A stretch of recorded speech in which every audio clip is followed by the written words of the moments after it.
Réaction à chaud de François Asselineau sur le sommet Trump-Poutine en Alaska. Doute Écoutez depuis cet extrait matin et tout vidéo. petit matin, à 9 heures du matin. Donc c'est une réaction un peu encore à chaud qui, évidemment, va être corrigée ou devra être corrigée en fonction des événements qui vont se dérouler dans les jours qui viennent. Je voudrais dire qu'il y a un sentiment général que tout le monde peut avoir, c'est un petit peu le sentiment d'une montagne qui aurait accouché d'une souris et que finalement il n'y a pas eu grand-chose d'annoncé. Alors, qu'il n'y ait pas eu grand-chose d'annoncé, c'est exact, mais ce n'est pas pour autant que rien ne s'est passé. Et ce que je pense, c'est qu'il y a actuellement des forces agissantes très puissantes, euro-atlantistes, de l'État profond américain, qui en fait en font tout leur possible pour empêcher qu'il y ait un rapprochement entre les États-Unis et la Russie, pour empêcher que la Russie réintègre la scène diplomatique, sinon mondiale, du moins occidentale, puisque en termes mondiaux, la Russie n'est pas du tout isolée. Il y a donc des forces qui sont là pour essayer d'empêcher qu'il y ait la paix en fait en Ukraine et qui veulent continuer à faire la guerre. Je rappelle d'ailleurs au passage que le cours boursier des grandes entreprises de l'armement, notamment en Allemagne, et Rheinmetall par exemple, a beaucoup baissé avec l'annonce de cette rencontre. Donc il y a derrière des intérêts sordides du complexe militaro-industriel, de l'État profond, notamment américain, des forces euro-atlantistes, qui ne veulent pas qu'il y ait la paix, qui veulent que la guerre se poursuive. Alors ceci étant posé, je pense que un diplomate chevronné, voyant ce qui s'est passé, garderait le calme des vieilles troupes et ferait remarquer qu'il y a quand même eu deux acquis très importants dans ce sommet. Le premier, c'est qu'il a eu lieu, c'est-à-dire que Vladimir Poutine s'est rendu sur le sol des États-Unis d'Amérique. Alors certains se sont étonnés que les États-Unis ne l'aient pas arrêté, puisqu'il y a un mandat d'arrêt contre Poutine qui a été lancé par la Cour pénale internationale. Je rappelle au passage que la Russie n'a pas reconnu le statut de Rome, la Cour pénale internationale, mais les États-Unis non plus. Voilà. Donc ça fait partie. Il y a un certain nombre de pays dans le monde qui n'ont pas reconnu la jurisprudence de la CPI. C'est pareil pour Israël d'ailleurs. Et donc, lorsque Poutine se rend aux États-Unis, il n'y a aucune raison pour que les États-Unis arrêtent Poutine. Alors, premièrement, le sommet a eu lieu. Et donc, c'est évidemment un avantage très important, pas seulement d'ailleurs pour Poutine, principalement pour Poutine, mais aussi pour les deux. C'est quand même le fait que, eh bien, il y a Poutine est de nouveau fréquentable, on peut discuter avec lui. Alors ça, c'est très très important, parce que ça veut dire que la possibilité d'un dialogue est réunie. Parce que les va-t-en-guerre ne veulent surtout pas qu'on discute, ni qu'on parle. J'ai vu d'ailleurs là, sur les réseaux sociaux, comme un certain nombre de médias qui ont beaucoup à se faire pardonner, comme LCI ou BFM TV, et essayent de donner un tout petit peu plus la parole maintenant à des gens qui ont une position un peu moins anti-russe, qui font valoir des arguments russes. Je vois il y a des internautes, pas beaucoup, mais qui sont complètement avec l'esprit formaté par l'idéologie de soutien à l'Ukraine, etc. Il y en a qui se scandalisent que l'on donne si peu que ce soit la parole à l'autre partie. Donc ça, ce qui est important, c'est que Trump a bravé un interdit. Et moi, je trouve quand même que c'est très courageux de la part de Trump, c'est d'avoir rencontré Poutine, de l'avoir reçu sur le sol américain. D'ailleurs, vous avez vu, il s'est mis en frais lorsqu'il y a eu cette scène qui était chorégraphiée, en fait, avec les deux avions qui étaient non loin l'un de l'autre sur l'aéroport d'Anchorage. Il y avait eu un top départ qui a dû être donné pour que les deux chefs d'État descendent à peu près au même moment de leur avion, avec un petit avantage à Trump, parce que c'est Trump qui devait arriver le premier à la croisée des, des, des tapis rouges. Lorsque donc Trump a attendu quelques instants, une quinzaine de secondes, une vingtaine de secondes que Poutine arrive à sa hauteur, et lorsque Trump a vu arriver Poutine, il l'a applaudi comme ça des deux mains. C'est quand même tout à fait étonnant. Ils ont eu ils se sont serrés la main de façon très cordiale. Ils ont échangé quelques mots. Et puis ensuite, Trump a proposé à Poutine de monter dans sa voiture, ce qui n'était pas prévu au programme, puisque les Russes avaient envoyé la voiture blindée de Poutine à Anchorage. Là, il y avait la voiture blindée de Trump. Trump a proposé à Poutine de monter dans sa voiture, ce qu'ils ont fait. Donc, on peut dire qu'il y a eu un accueil cordial et que rien que ça, c'est déjà fondamental. Parce que je rappelle quand même que Poutine a été présenté dans les médias occidentaux comme rien moins que la réincarnation d'Adolf Hitler, enfin à peu près. Hein. J'ai pas inventé que certains le surnomment Putler. Bon, donc ça c'est un premier point, c'est qu'un dialogue a été renoué. C'est ça qu'en diplomatie on regarde. Le deuxième point, c'est que à l'évidence, ce sommet avait été annoncé comme devant durer 7 ou 8 heures. Il a duré 2, 3 heures. Bon, il a été beaucoup plus court que prévu. Et puis, il devait y avoir une conférence de presse à l'issue, et ben, il y a eu une conférence de presse, mais réduite presque à sa plus simple expression, puisqu'il y a eu en fait deux discours parallèles de Poutine et de Trump qui se sont échangés des amabilités, mais il n'y a pas eu de questionnement avec des journalistes qui auraient posé des questions gênantes, il n'y a pas eu de réponse, etc. Et donc, on a eu le sentiment, effectivement, qu'il n'y avait pas grand-chose de concret, il n'y a pas eu d'annonce très concrète. Les deux chefs d'État se sont quand même félicités d'avoir mené des conversations constructives et ils ont prévu de se rencontrer prochainement. Poutine a d'ailleurs invité à cette occasion, devant les journalistes, Trump à venir à Moscou. Moscou a plaisanté en disant oh, ben, volontiers, mais là, je vais encore me faire critiquer, etc. Donc, il n'a pas donné un oui formel. Et puis, ça s'en est arrêté là.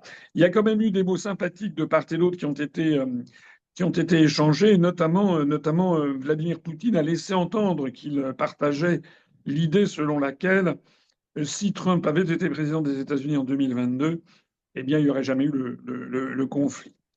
Alors, on en est là. Il y a donc eu des conversations approfondies sur des sujets certainement très, très chauds, comme par exemple les échanges de territoires, l'architecture de sécurité de l'Ukraine, le rôle des garanties de sécurité qu'aura l'Ukraine et qu'aura la Russie après la guerre, voilà, peut-être même les réparations, un certain nombre de choses, mais à l'évidence quand même, la rencontre a été plus courte que prévu parce que les deux s'étaient fait accompagner, enfin notamment Poutine s'était fait accompagner de l'un de ses conseillers qui est spécialiste sur les développements économiques, parce qu'il y avait en arrière-plan l'idée de proposer des coopérations en matière économique entre les deux États, et notamment peut-être dans l'océan glacial arctique, avec les zones économiques exclusives des deux pays qui sont contigus. Il n'en a pas du tout été question. Il y avait les ministres des Finances de part et d'autre qui étaient venus. Ils ont évidemment leur présence a été quasiment superflue. Donc ça veut dire quoi? Ça veut dire que pendant le sommet, il y a quelque chose qui a dû se passer au début, peut-être dans la voiture de Trump, puisque normalement il était prévu qu'il y ait un entretien en tête-à-tête. Et en fait, cet entretien en tête-à-tête n'a pas eu lieu. Ils ont commencé tout de suite un format 3 plus 3, c'est-à-dire les deux présidents, les deux ministres des Affaires étrangères et les deux conseillers. Écartés ont été les ministres de la Défense, le ministre des Affaires économiques, etc. Eux, ils n'ont pas pris part à ce débat 3 plus 3. Trump avait dit, avant d'arriver, qu'il saurait en 5 minutes ce qu'il fallait en penser. Je suis donc enclin à penser, je peux me tromper bien entendu, mais je suis enclin à penser qu'au cours des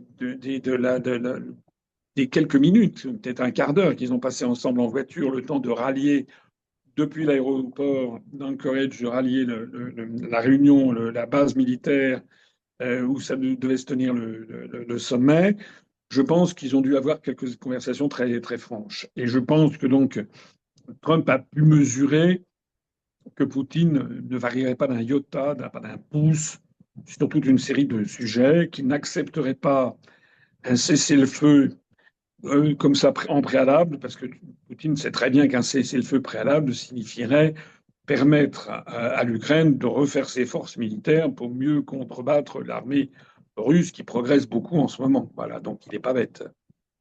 Donc je pense que Trump a dû se rendre compte que Poutine ne transigerait pas sur cette affaire, que Poutine ne transigerait pas sur les républiques du Donbass et puis Kherson et Zaporijie, ni la Crimée bien sûr, que Poutine ne transigerait pas sur le fait que l'Ukraine ne doit pas entrer dans l'OTAN. Voilà. C'était assez prévu. Et donc, je pense que Trump a dû se dire, bon, ben, puisque c'est comme ça, je vais, on va essayer de discuter un petit peu le coup et après, je vais refiler le bébé à Zelensky et aux Européens. Je crois qu'à ce point de ce niveau de l'analyse, il faut bien préciser quand même que les deux chefs d'État ne sont pas du tout dans la même situation. D'abord, la guerre en Ukraine a éclaté du fait de l'autorisation de Biden. C'est Zelensky et Biden qui ont entamé cette affaire. Et auparavant, Obama, puisque les prémices de cette guerre remontent au Maïdan de 2014. Donc, il ne faut jamais oublier ça. Trump, il prend une situation qu'il n'a pas créée et dont il regrette, justement, qu'elle soit comme elle est. Lui, il dit que s'il avait été à la Maison-Blanche, cette guerre n'aurait jamais éclaté.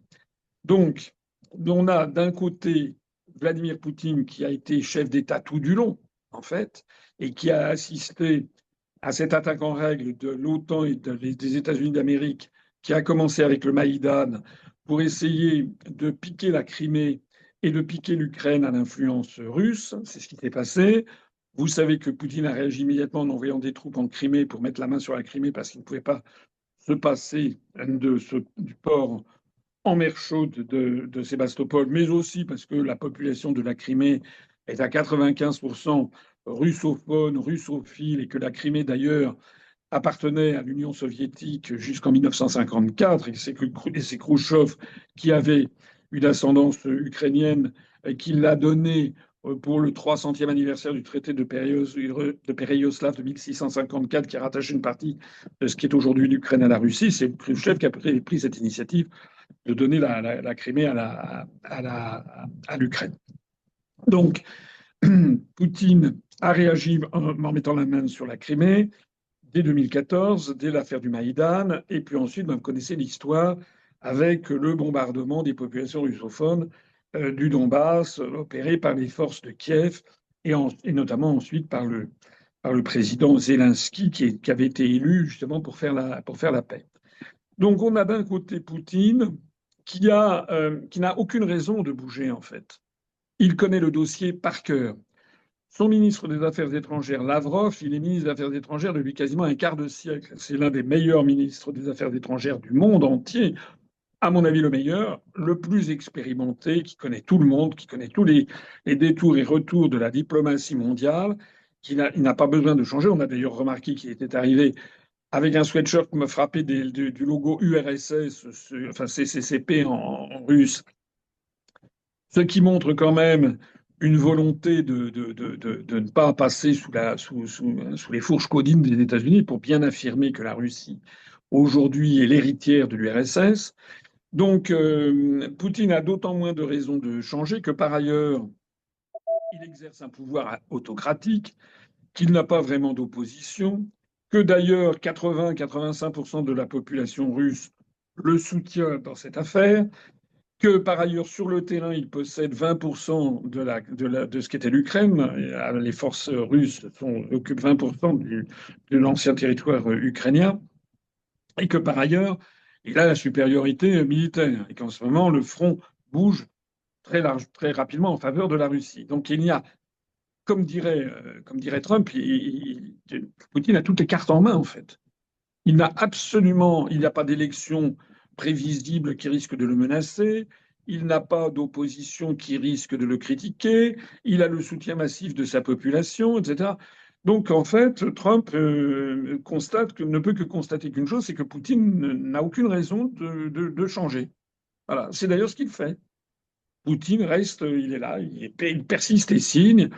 Ça correspond par ailleurs à son personnage, puisque c'est quelqu'un qui est un calculateur, et qui est froid, réfléchi, très rationnel, et donc est arrivé avec ses ministres pour réaffirmer tout simplement la position de la Russie, et avec une position extrêmement simple, c'est soit vous êtes d'accord, soit vous n'êtes pas d'accord, mais si vous n'êtes pas d'accord, ben, on continue. On continue, c'est-à-dire que l'Ukraine, de toute façon, va s'effondrer. Ça donne une force à Poutine qui est quand même très extraordinaire. De l'autre côté, Trump a beaucoup de fragilité. Trump, d'abord, il n'est élu que pour 4 ans. Et en novembre 2026, c'est-à-dire dans 1 an et 3 mois, il y a les élections de midterm aux États-Unis qui sont très importantes pour lui. Deuxièmement, Trump ne pourra pas se représenter. Donc, il a déjà fait, quand même, il a déjà écorné une partie de son pouvoir, puisque je rappelle que, comme un président en fin de deuxième mandat aux États-Unis, on appelle ça lame duck, c'est-à-dire un canard boiteux. En règle générale, la dernière année, il a peu de pouvoir parce que tout le monde sait qu'il est sur le départ. Donc, Trump n'a pas énormément de temps pour réagir. Deuxièmement, il est dans un pays extrêmement divisé. Le pouvoir est polycentrique aux États-Unis. Il a contre lui l'État profond américain, j'en parlais tout à l'heure. Il a contre lui le complexe militaro-industriel. Il a contre lui le Parti démocrate, le lobby LGBT. Il a contre lui le lobby du complexe militaro-industriel, le lobby des grands fonds de pension, BlackRock et Vanguard qui ont investi, qui ont acheté des milliers d'hectares en Ukraine, n'ont pas forcément envie de voir les États-Unis se retirer, etc. Donc Trump, il a quand même énormément d'opposition, sans compter les Européens, comme on dit, au premier rang desquels, hélas, Macron, bien suivi par Merz et également par Starmer, qui en fait sont dans la main de l'État profond américain, c'est-à-dire de cette alliance de démocrates, etc., très hostile à Trump. Trump, il a également contre lui les médias, CNN le déteste, etc. Donc Trump, il est vraiment dans une situation où il est assez isolé. Sa seule force à Trump, outre son caractère personnel, ça, cet homme est un géant du point de vue de la force de caractère. Mais sa vraie force, en fait, c'est le soutien du peuple américain. C'est la seule chose. Or, il a été élu par le peuple américain, notamment sur la promesse de terminer très rapidement la guerre en Ukraine. Voilà. Donc, Trump, il est dans une situation où il a besoin d'avoir des actes assez rapides et par ailleurs, il désapprouve cette guerre. Il est très sensible à la rationalité. Trump, c'est autant Poutine est un joueur d'échecs, autant Trump est un joueur de poker qui aime bien des rodomontades, lancer des promesses comme ça, et puis si ça marche pas, tant pis, il change de sujet. Voilà. On l'a vu avec les droits de douane, il avait décidé d'augmenter considérablement les droits de douane avec tous les pays avec lesquels les États-Unis d'Amérique enregistrent un déficit commercial très important. Il était monté jusqu'à annoncer des droits de douane de 450% avec la Chine. Il en a rabattu, hein, comme avec l'Union européenne, il avait dit 30%, il en a rabattu à 15% pour l'Union européenne. Mais il a donc obtenu quelque chose en bout de course. C'est ça la façon d'agir de Trump, hein. C'est de lancer des trucs. Et puis après, en se disant, il y aura toujours, dans le deal que je négocie, il y aura toujours un petit quelque chose que je pourrais gratter. Voilà la configuration des personnalités. J'ajoute encore un dernier point sur Trump, c'est que à l'évidence, il n'a plus que quelques années au pouvoir. Il a le sentiment, il a la volonté de laisser une marque dans l'histoire. Et on lui prête, il l'a d'ailleurs évoqué lui-même, on lui prête l'idée d'être nommé, de recevoir le prix Nobel de la paix. Parce qu'il doit considérer que l'attribution du prix Nobel de la paix qui avait été faite à Obama était un vrai scandale. C'est un scandale, parce qu'Obama n'a pas cessé de faire la guerre pendant les 8 ans. Lui, Trump, c'est quand même quelqu'un qui fait très fort, puisque au cours des dernières semaines, il a, sinon réglé, du moins il a arrêté la guerre entre Israël et l'Iran. Il l'a appelé la guerre des 12 jours. Il est intervenu militairement. Il a fait des frappes contre l'Iran, mais des frappes qui étaient calculées pour que finalement ça n'endommage pas trop le potentiel iranien et que ça ne le brouille pas totalement avec le régime iranien. Donc il a mis un terme avec la guerre des 12 jours à la guerre entre Israël et l'Iran. Deuxièmement, il a tué dans l'œuf quasiment le début de guerre qui commençait entre la Thaïlande et le Cambodge sur des conflits frontaliers. Et puis troisièmement, le président Trump a reçu à la Maison-Blanche récemment, c'était le 8 août, il a reçu le président de l'Arménie et le président de l'Azerbaïdjan, et il a mis un terme, alors peut-être provisoire, mais enfin il a quand même mis un terme à un conflit qui dure depuis 37 ans, qui est celui de l'enclave du Nakhichevan, l'enclave azerbaïdjanaise, qui est séparée du territoire principal par une langue de terre de l'Arménie. Et Trump a obtenu un accord donc, des deux présidents pour qu'il y ait une espèce de corridor, le corridor Trump, hein, de Zagezur, le corridor de Trump pour la paix, qui va être cédé à bail amphithéotique pour 99 ans par l'Arménie aux États-Unis d'Amérique, qui disposera de soldats américains non loin de la frontière avec l'Iran, soit dit en passant, et qui permettra à l'Azerbaïdjan de circuler de son enclave vers le territoire principal de l'Azerbaïdjan librement, tout en restant la propriété foncière restant au bout du compte à l'Arménie, même si c'est loué aux États-Unis. Voilà. Alors c'est un montage un peu baroque, qui ne plaît pas du tout d'ailleurs à l'Iran, mais enfin ça c'est un autre sujet. Alors au total, on peut tirer de tout ça, ça reste évidemment à confirmer. On peut tirer de tout ça que nous assistons à un basculement géopolitique très très important. En fait, l'OTAN est au bord d'être obligée de reconnaître qu'elle a perdu la guerre. C'est quand même sérieux, hein. C'est-à-dire un pays tout seul, la Russie aidée par la Corée du Nord, un petit peu par l'Iran, a réussi non seulement à tenir tête, mais à gagner sur une coalition d'une trentaine d'États, dont les États-Unis d'Amérique. C'est quand même très très impressionnant. Donc c'est à mon avis, d'une certaine façon, le début de la fin peut-être de l'OTAN et en tout cas de l'Union européenne, parce que ça, les dirigeants européens vont y laisser des plumes. Bien entendu, le narratif s'agite en ce moment, hein. Il va y avoir tous les grands médias qui expliquent que Trump s'est fait avoir, que ci et que ça. Enfin, il y a de moins en moins de personnes qui sont dupes. Voilà. Je